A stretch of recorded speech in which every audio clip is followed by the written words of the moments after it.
Anyway, James Cameron is going off the deep end right now. Have you? Yeah, saw that. What is it? Toxic masculinity. He's saying that he had too much testosterone and testosterone's a bad thing. I'm like, Yeah, I dude, heard get that. out of here! It literally, Shut the fuck up. like, our cells behave certain ways, and the thing is, if And we have and less and testosterone, we could get like sick and die of certain things because our cells are not behaving and the way and they're yet supposed to. and yet, name me one James Cameron movie ever made that didn't have a strong masculine male there to fucking save the day, I don't which is not a know. bad thing. Because Leo one doesn't was pretty exist. small at the time, Okay, but but like he handled his shit.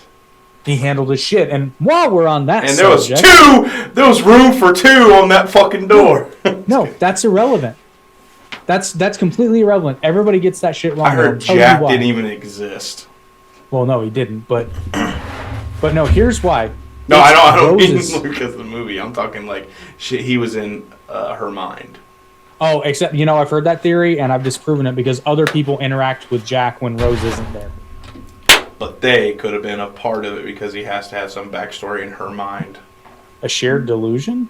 Hmm? Interesting. Well, it wouldn't But- it wouldn't be a shared delusion. Those people didn't exist either. They were just a part of the fantasy Jack land. Oh, I got you. Okay, I got you. Maybe. No, But- yeah, I know. It's just But asshole. assuming that Jack was a real person in the universe, Rose killed his ass. Rose murdered Jack, and here's why. Rose was put on a lifeboat. She jumped off the lifeboat to, quote, be with Jack. She killed And him. She Because killed he him. could have floated on the door and she would have been in a fucking thing. This is why men out there, I need you to listen to me. You need to run anytime you're talking to a girl and you think it's going to get anywhere serious. You need to hit her with the Titanic question, which is, if we're on a sinking ship and I put you on a lifeboat, what are you going to do? Are you going to stay on the lifeboat like I told you, or are you going to jump out and do this whole like be with me bullshit? That's a very important answer to a very important question. The right answer is stay on the fucking lifeboat so that now my ass doesn't have to worry about your survival. I can focus on me. Because I may get hate for this, but men have an instinct built into us for preservation. And when we're put against situation, I would say every human, but men more so because of how it's been, for millennia. So we have more of a will to live, and I know that sounds very bad, but it's not. That's why we are protectors. So Well, okay, I'm sorry, I'm touch going. on that. I'm Matt No, Walshing right I wanna touch on this because FYI, 3 minutes. I was gonna say go ahead and start a new one because I was thinking about this the other day and I think I finally put it into words. All right.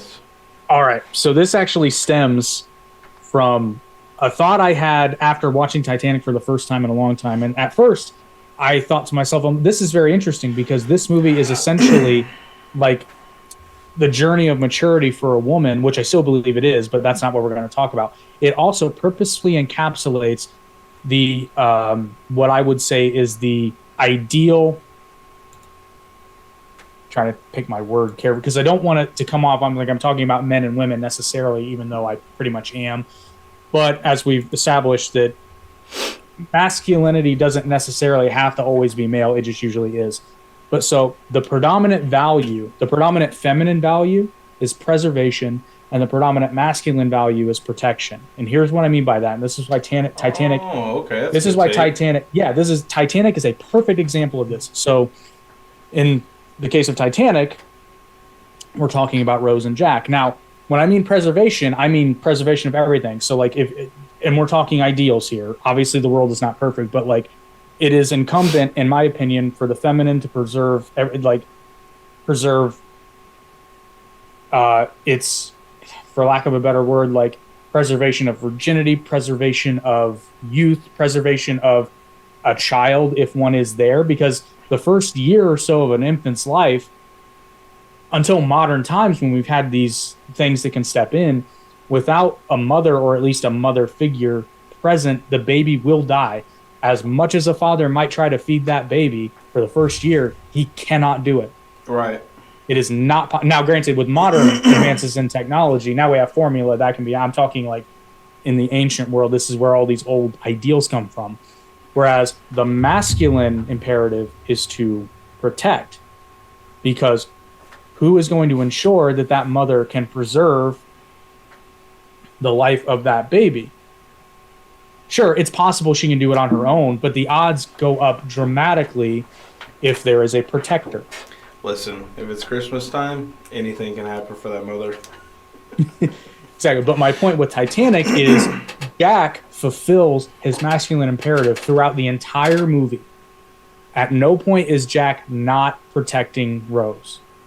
Rose, on multiple occasions, steps out of her feminine priority, and whenever she does it, bad things happen. Oh, I see what you're saying there, Mr. James Cameron. So he inadvertently... Am I catching on to your point? You are, because... Okay, just making sure. And this is such... I've noticed it so much this year, is the fact that people will say things... How the fuck did you notice that? That's, like, amazing. Because I think about shit, and I've noticed a pattern. And it is, I see so many people, and it started, honestly, with our YouTube channel, because I was looking at all the hate comments we get, but then I look at the like to dislike ratio, and it's, like, way skewed the other way. It's because people literally... I've noticed this with even famous people. They only respond to negative. Well, and it's not so much that, it's that so many people will say one thing and yet do the complete opposite. And you can't trust what people say, but absolutely trust what they do. And in the case of Titanic, Rose, unfortunately, I can understand her thinking, but it's flawed. She wants to be with Jack, but it's not her job to protect him. Her protecting him is to, again, her role is to preserve herself. She is now safe. She has done her part. Now she just needs to sit back and let him do the protecting, but he only has to protect himself. That's way easier. Can we talk about how badass Jack is? Because the dude got on the ship by winning a thing. And now if he would have got to America, he would probably have been a great entrepreneur. Oh, 100%. And I feel like that was his niche, because like he could do anything. And Rose killed him and his dreams. Fucking Rose, man. Redheads get you killed, man. But part of Rose's entire journey is rebellion, though. And that's why I say Titanic is also an interesting little microcosm of the maturity of a girl. Because if you notice, and this is where I noticed this, so at the beginning of the movie, Rose is all dolled up in the nice clothes, and she's wearing those lace gloves. Later on in the movie, when she decides that she's going to go with Jack, she looks over and sees a legitimately young girl wearing those same gloves and doing the whole napkin thing, and then she's like, nah. So that's at the point of, I don't want to say puberty, that's a point in the development of a woman where she realizes that maybe what she's been told up to this point isn't necessarily a thing, and she's got to now go figure out, she's got to go see the world. Yeah. But notice she's not going by herself. She definitely grew up a bit there, and like I just remember the picture of her with like wet not picture but the scene. I mean, yeah. She is oof. Seriously, watch Titanic again with those two things in mind. Keep in mind that Rose is a representation of the course of maturity for a woman, as well as both of those characters somewhat encapsulate, but Rose steps out of it. And like I said, every time she steps out of the feminine imperative of preservation, bad things happen. With the exception of when she has sex with Jack for the first time, because I did mention preservation of virginity, but in a way, she did preserve it for the right person. Oh, okay. Yeah, because I mean, I'm not saying virginity till marriage here. I'm saying preservation doesn't mean it's preserved indefinitely. It's preserved until the right time, and it's not like you're losing it to someone that you didn't want to. Well, and I probably shouldn't use the word virginity, because I don't mean literal virginity. I just mean like Rose isn't out there slinging it to every guy on the ship. She was probably definitely not a virgin. Just saying, because she was. Oh rich. No, I bet she was. You think so? In the context of that movie, yeah. Okay. It's heavily implied that they both are, actually.